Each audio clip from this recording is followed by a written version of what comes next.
मंगलाचरण के लिए सभी अपने हाथ जोड़ लेंगे। नमो अरिहंताणं नमो सिद्धाणं नमो आयर्याणं नमो वज्रायाणं नमो लोये सवसाहूणं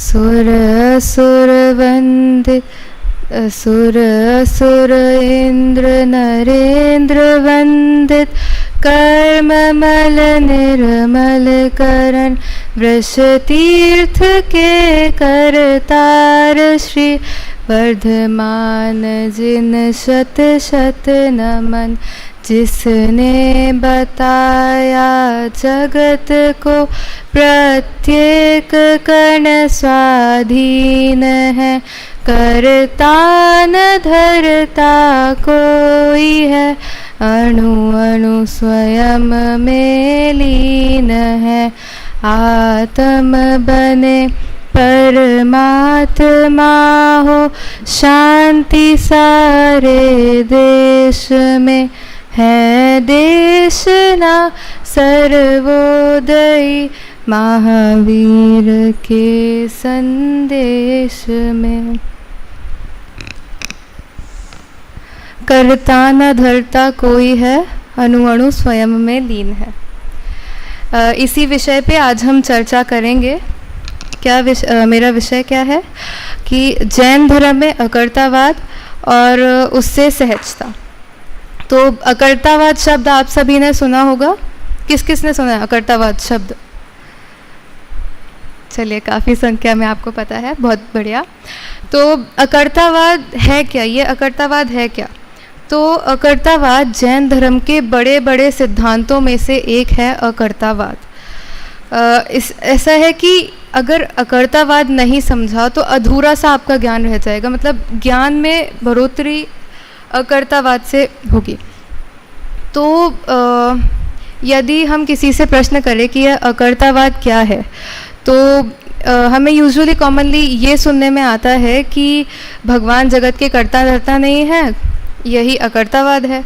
तो ठीक भी कहा है कि भगवान जगत के कर्ता धर्ता नहीं है, यही अकर्तावाद है। लेकिन ये जो उनने उत्तर दिया, ये उत्तर एक देश से ही है, सर्वदेश उत्तर सही नहीं है। तो आदरणीय वीर सागर जी भाई साहब इस अकर्तावाद को 3 स्टेप्स में, 3 चरण में समझाते हैं। तो पहला स्टेप क्या? यही जो अभी हमने सुना कि भगवान किसी के कर्ता धर्ता नहीं है।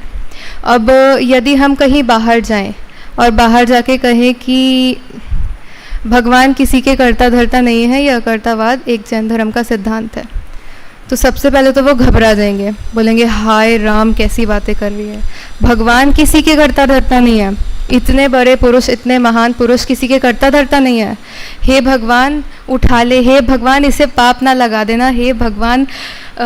वो बोलेंगे कि जाओ जाके भगवान से माफ़ी मांग के आओ वरना भगवान गुस्सा हो जाएंगे।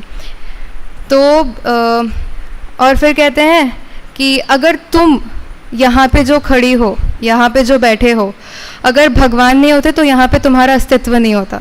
तो मेरा एक प्रश्न खड़ा होता है कि क्या भगवान बच्चे बनाते हैं? नहीं। क्या भगवान हमको बनाते हैं? नहीं। यदि भगवान का हम दर्शन करते हैं, भगवान के गुणों का स्तवन, भगवान की स्तुति इत्यादि हम अगर करते हैं, क्यों करते हैं? उनके गुणों के वजह से, उनके जैसे हम बन सके, उनके जैसे जो गुण हैं वो हमारे अंदर हैं, उन्हें हम प्रकट कर सके और उन्हीं की तरह, उन्हीं के समान हम भी भगवान बन सकें। अब भगवान को इस जगत से कोई काम नहीं है, ना कभी कोई काम था, क्योंकि वो करता धरता ही नहीं है, तो वो काम कैसे करेंगे? अब आप बताओ, यदि ऐसा होता कि कोई किसी का कार्य करने लग जाए या कोई भी किसी का कोई भी कार्य कर पाता होता, तो क्या भगवान वहाँ ऊपर होते? भगवान हमारे साथ यहीं कहीं बैठे होते, हमारी बैठ के लिस्ट बना रहे होते कि इसको ये प्रॉब्लम है, इसको ये प्रॉब्लम है, इसका ये सोल्यूशन देना है, तो ऐसा होता। अब हाँ, अपने भक्तों को दुखी देखते, ऐसे रोड पे जो ये बैठे हैं इनको बैठे रहने देते, जो ये बाहर कहते हैं कि नहीं भगवान ही मालिक है, भगवान सब कर देगा। तो ऐसा होता अगर भगवान मालिक होते, भगवान सब कर रहे होते, तो यहाँ पे हम लोग ऐसे दुखी होते? नहीं, भगवान नीचे उतर कर स्वयं हमको भगवान बना देते कि आओ बैठो मेरे साथ भगवान बनो। ठीक है, तो भगवान को पूजना है तो उनके गुणों को देखो, जो उनके वास्तविक गुण हैं, वीतरागी, सर्वज्ञ और हितोपदेशी, उनको देखो और उन्हें प्राप्त करना है। अगर हम उन्हीं की तरह पुरुषार्थ करेंगे तो हम भगवान क्यों नहीं बन सकते, हम क्यों उनके बगल में जाके विराजमान नहीं हो सकते। दादा कहते हैं ना कि सम्यक दर्शन प्राप्त करना चाय बनाना जितना आसान है। तो फिर कोई आए कि नहीं दादा, वो पेड़ में जाके पहले किसान नहीं, वहाँ जाके पहले उसको मिट्टी में गड़ाना पड़ेगा, फिर उसे उगाना पड़ेगा, सालों सालों में वो उगेगा, फिर उसके पत्ते तोड़ो, पत्ती बनाओ। अरे आपके पास ये शक्कर है, ये पत्ती है, ये पानी है, ये दूध है, अब आपको बनाना है। लेकिन नहीं, हमें मानना ही नहीं होता है। हमें लगता है कि जो मोक्ष का मार्ग है बड़ा ही कठिन है। अब आगे क्या, सब मिल रहा है हमको तो भी हम नहीं करना चाहते, बस थोड़ा सा पुरुषार्थ और हम भगवान बन जाएंगे। साधन सबको मिलते हैं, बात उसकी है जो साधन को भी पीछे छोड़ दे। फिर स्टेप टू क्या कहा कि कोई किसी का करता धरता नहीं है। अरे कल ही तो मैंने उसका ये काम किया था, उसने मेरा ये काम किया था, आप कह रहे हो यहाँ पे आगे कोई किसी का करता धरता नहीं है। तो सत्य ही कहा है कि विश्व में सत्य ही कहा है कि कोई किसी का करता धरता नहीं है। कैसे? क्योंकि विश्व में हम अलग अलग धर्मों में जाके देखें तो सब ऐसा मानते हैं कि कोई कहता है कि राम की मर्ज़ी के बिना पत्ता नहीं हिलता, कोई कहता है कि सब अल्लाह की मर्ज़ी है, कोई लॉर्ड को कहता है। तो सब अपने भगवान के हिसाब से ही अपने भगवान को नाम देकर ऐसा मानते हैं कि हम किसी का कुछ करते नहीं हैं। तो परंतु भगवान करता धरता नहीं है, ये हम पहले देख चुके हैं। अभी मैंने कहा कि कोई कहता है कि हम लॉर्ड को मानते हैं, कोई कहता है कि हम राम की मर्ज़ी के बिना पत्ता नहीं हिलता। तो ये तो अभी मैंने पहले ही कहा कि भगवान किसी करता रहता है नहीं। अब जैसे स्कूल्स में होता है कि एक बच्चा फर्स्ट आया, खुश होते होते टीचर के पास गया, सर आपने बहुत अच्छा पढ़ा था, मैम आपने बहुत अच्छा पढ़ाया, आपकी वजह से मैं पास हो गई, फर्स्ट रैंक से पास हुई हूँ। और दूसरा रोता धोता जाता है, आपने कैसे पढ़ाया था सर मैं पास नहीं हो पाया। ठीक है, तो ये हमारे अपने उसके ऊपर होता है, हमारी अपने उपादान के ऊपर होता है कि हम कार्य कैसा करते हैं। और देखें तो घर में होता है कि दो बड़े आपस में बात कर रहे हैं, तो एक बच्चा उनसे कुछ अच्छा सीखता है और उसका सगा भाई, दूसरा जुड़वा भाई मान लो, वो कुछ और सीख लेता है। तो ऐसे ये अपने ऊपर होता है कि हम क्या कर रहे हैं, दूसरों के बताने से करने से कुछ नहीं होता है।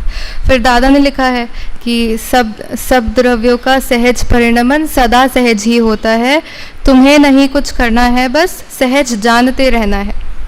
तो सब द्रव्य हैं, सबका अपना अपना काम खुद ही होता है, वो किसी और से उनका नहीं होता है। ठीक है, हमें हमारा काम क्या है, जीव का स्वरूप क्या है, जानना देखना, ज्ञान स्वभावी जीव तत्व को आत्मा कहते हैं।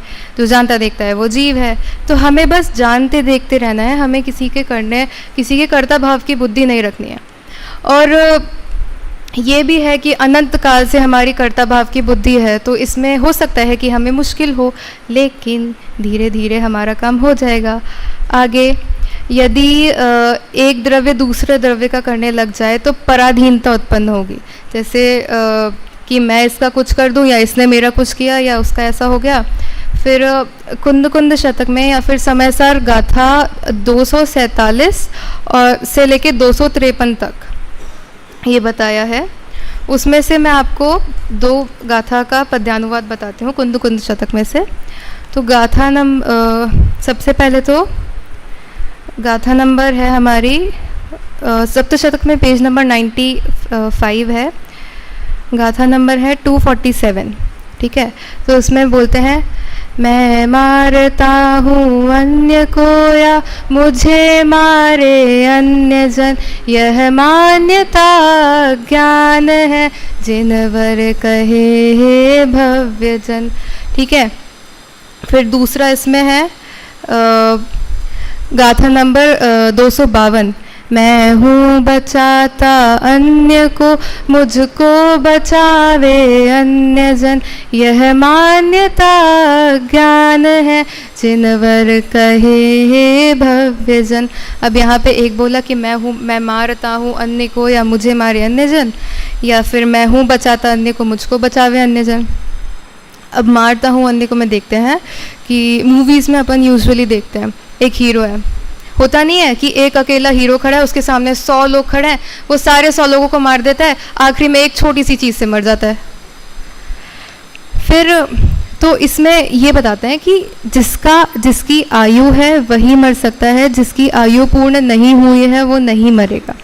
ठीक है, तो आगे मैं हूँ बचाता अन्य को, मुझको बचावे अन्य जन। तो हम डॉक्टर्स के पास जाते हैं। अब 2 लोग हैं, दोनों का हार्ट ट्रांसप्लांट होना है। ठीक है, अब एक क्या है, एक की एज ज़्यादा है, एज ज़्यादा है उसकी, तो उसकी डेथ होने का रिस्क ज़्यादा है। और जो दूसरा है वो अभी हट्टा कट्टा जवान है, लेकिन उसको हार्ट में कुछ प्रॉब्लम हो गई है, तो उसका हार्ट ट्रांसप्लांट करना है। तो हार्ट ट्रांसप्लांट होता है, बाहर जाके बोलते हैं सॉरी वो जो हट्टा कट्टा जवान था उसकी डेथ हो गई। तो जिसकी जैसी आयु है, जिसके जैसे आयु का बंद है, उसी प्रकार से उसका मरण होगा। ऐसा होता है ना, पेपर में न्यूज़ आती है कि बस खाई में गिर गई, सब मर गए, कोई नहीं बचा, एक छोटा सा बच्चा बच गया। मतलब उस एक्सीडेंट में सब मर गए, वो एक अकेला बच्चा बच गया। भोपाल गैस ट्रेजेडी देख लो, इसमें ब्लास्ट हुआ, सब मर गए, 2-3 लोग बच गए। क्यों? मतलब होता है ना, सबकी आयु निश्चित है, तो सबकी आयु से ही सब होगा। ठीक है, आगे देखते हैं। अब हमारे 2 स्टेप तो हो गए। पहला स्टेप, भगवान किसी के करता धरता नहीं है। दूसरा स्टेप कि करता धरता नहीं है। अब ये जो तीसरा स्टेप है, ये थोड़ा हो सकता है कि हमें मानने में मुश्किल हो। तो क्या है ये तीसरा स्टेप? कि द्रव्य स्वयं अपना कर्ता भी नहीं है। लो, हो गया सम्यक दर्शन। अगर आप ये मान ले कि द्रव्य स्वयं अपना कर्ता धर्ता भी नहीं है, सभी क्रम नियमित पर्याय हमने सुना है, तो सभी कार्य अपने होनहार के हिसाब से होता है, अपने आप परिणमन होता है, हम स्वयं अपने कर्ता धर्ता नहीं है। तो बस यहाँ से उठ के जाएंगे तो हम सम्यक दर्शन के साथ जाएंगे। ठीक है, तो अगर किसी को कुछ करना होता या कोई स्वयं का ही कुछ कर पाता होता तो भगवान क्या ऐसे होते? भगवान वस्तु का स्वरूप जान चुके हैं, वे समझ चुके हैं कि किसी द्रव्य का कोई कर्ता धर्ता नहीं है। वे जान चुके हैं कि जगत पूर्ण व्यवस्थित है। अब कार्तिकेय अनुप्रेक्षा ग्रंथ में श्रीमद् कार्तिकेय स्वामी की जो गाथा है आप सभी को पता होगी, गाथा नंबर 321, 322 और 323। एक बार उनका पाठ करेंगे। बहुत सुंदर गाथा है ये। इसमें इन 3 गाथों में ही बहुत सारी और बहुत बड़ी बात बताई है, सुनेंगे।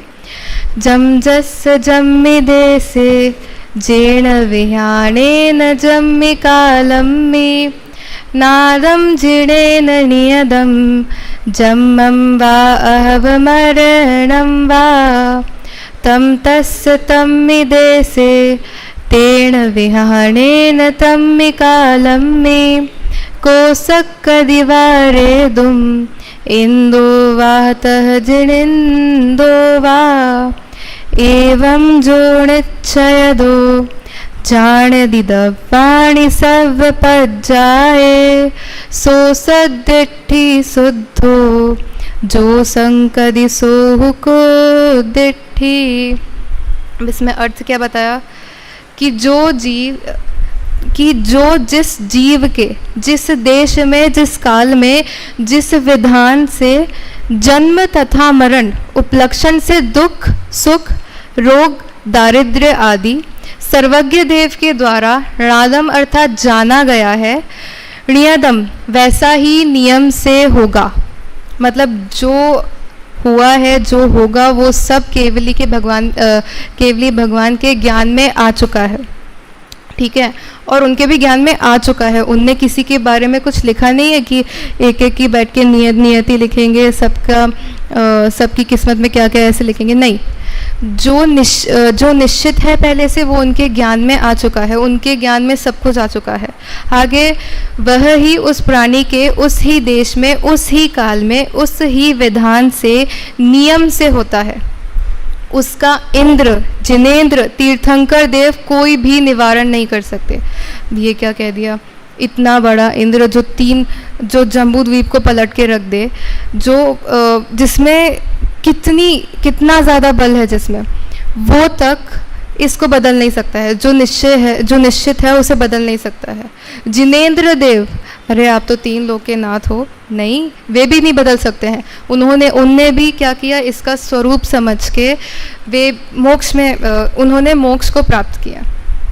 आगे 323वीं गाथा का, जो इस प्रकार के निश्चय से सब द्रव्य, जीव, पुद्गल, धर्म, अधर्म, आकाश, काल, इनको और इन द्रव्यों की सब पर्यायों को सर्वज्ञ के आगम के अनुसार जानता है, श्रद्धान करता है, वही शुद्ध सम्यक दृष्टि है। और जो ऐसा श्रद्धान नहीं करता, शंका करता है, वह सर्वज्ञ के आगम से प्रतिकूल है और प्रकट रूप से मिथ्या दृष्टि है। तो अब ये तो हमको देखना है, मिथ्या दृष्टि है, सम्यक दृष्टि है, ठीक है। मतलब इन गाथाओं में कितना मर्म है, कितना ज़्यादा मर्म है कि इन 3 गाथाओं में, 6 लाइन की 3 गाथाओं में पूरे जिन धर्म का मर्म यहाँ डाल दिया।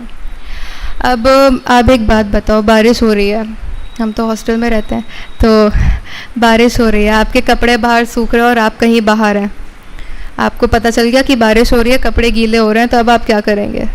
बादलों को जाके खींचेंगे कि यहाँ बारिश ना हो, या बादलों को जाके धक्का देंगे कि यहाँ बारिश ना हो, या फिर वो मेघदूत है ना, तो उसमें कहते हैं ना कि जाओ तुम मेघ यहाँ से जाओ, ये करो, तो ऐसे हम कहें। या फिर आजकल के ज़माने में एप्लीकेशंस लिखते हैं, तो बादल को एप्लीकेशन वगैरह लिख दें कि प्लीज़ जाइए आप यहाँ से, हमारे कपड़े सूख रहे हैं, तो नहीं, कुछ फ़र्क नहीं पड़ेगा। जो निश्चित है, अगर मौसम ही बारिश का था तो हमें या तो कपड़े धोने नहीं थे, या फिर हमें ऐसा बंदोबस्त करना चाहिए था। तो हम किसी चीज़ को रोक नहीं सकते हैं, तो फालतू में व्यर्थ में ही हम क्यों क्लेश करें, क्यों हम फालतू में उस बारिश को कोसें। इससे अच्छा है हम भी बैठ के उस बारिश का आनंद लें, हम भी बैठ के उस बारिश को एंजॉय करें, है ना। फिर हाँ, कोई चीज़ कभी अच्छी और बुरी नहीं होती है, हमारी सोच उसे अच्छा बुरा बना देती है। और फिर और पता, अकर्तावाद को समझना जितना ज़रूरी हमारे लिए है, उतना ही ज़रूरी हमारे लिए ये समझना है कि कर्तापन हमारे लिए कितना बुरा है, कर्तापन की बुद्धि हमारे लिए कितनी अलाभकारी है, कितनी हानिकारक है, ठीक है।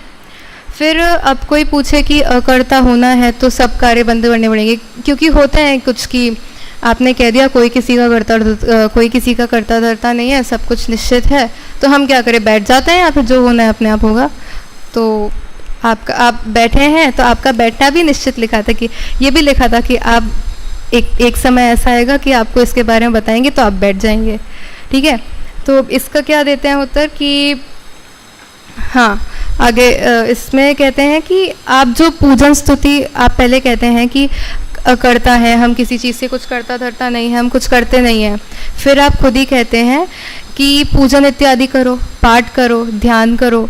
तो पहले आप कह रहे हैं कि अकर्ता, फिर आप कह रहे हैं कि ये करो। तो एक बार एक मीटिंग थी, तो उसमें मैं, दादा और एक दीदी आई थी, लंदन से आई थी शायद। तो उनको दादा से कुछ चीज़ें समझना था, वो पीएचडी कर रही थी। तो उन दादा के और दीदी के बीच में ट्रांसलेटर मैं थी। तो उन्हें पूछा, उनका भी सेम प्रश्न था कि कुछ करते नहीं हैं तो क्या करना चाहिए। तो दादा ने वहाँ पे बताया था कि हमारा जो रोल है, हमारी जो भूमिका है, उसी के अनुसार हमें कार्य करना चाहिए, क्योंकि हाँ, उसी के अनुसार हमें कार्य करना चाहिए। जैसे नाटक के पात्र हैं, तो वे ये जानते हैं कि वास्तव में मैं कौन हूँ, वास्तव में मेरा नाम क्या है, ये है, लेकिन नाटक में मेरा नाम कुछ और है। तो नाटक की पहले तो वे क्या करेंगे, नाटक में उनका जो जैसा रोल है वो वैसा करेंगे, फिर वापस आके अपने नॉर्मल रोल में आ जाएंगे। तो ऐसे ही नाटक में जिसकी जो भूमिका है वो अपनी भूमिका निभाता है, ऐसे ही हमारी जैसी जो भूमिका है हमें वैसी भूमिका निभानी चाहिए। और रही बात पूजन इत्यादि की, तो एक सच्चे श्रावक का कर्तव्य ही है कि हमें पूजन इत्यादि करना चाहिए। हम जानते हैं कि एक सच्चे श्रावक का कर्तव्य क्या होता है, कैसा होता है। तो हम धर्म में लग पाएँ इसलिए ऐसा कहा कि हमें पूजन इत्यादि करनी चाहिए। अब हम ये तो एक बार में नहीं समझ सकते कि मैं करता हूँ, मैं किसी चीज़ को करता नहीं हूँ, या हम कुछ कर नहीं सकते हैं। तो ये कर्ता बुद्धि तो एक बार में नहीं ही जाएगी, जब जाएगी तो फिर सीधा सम्यक दर्शन होगा। तो इसीलिए बाह्य कार्यों में लगने से बेहतर ही होगा कि हम पूजा पाठ इत्यादि करें और धर्म में लग पाएँ। लेकिन परमार्थ से एक ही बात है कि हमारा कोई कर्तव्य है नहीं। जीव का एकमात्र स्वभाव कार्य है ज्ञाता दृष्टा रहना। जीव का स्वभाव है जानना देखना, और उसका कार्य भी है ज्ञाता दृष्टा रहना। फिर इस संसार से बचने की सरलतम विधि है अकर्तावाद।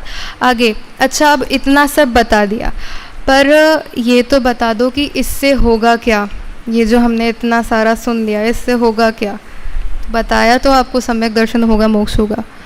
तो आगे भी सुनो, ठीक है, सम्यक दर्शन होते हैं कुछ की, हाँ मोक्ष तो होगा, और क्या होगा, तो आगे भी सुनो।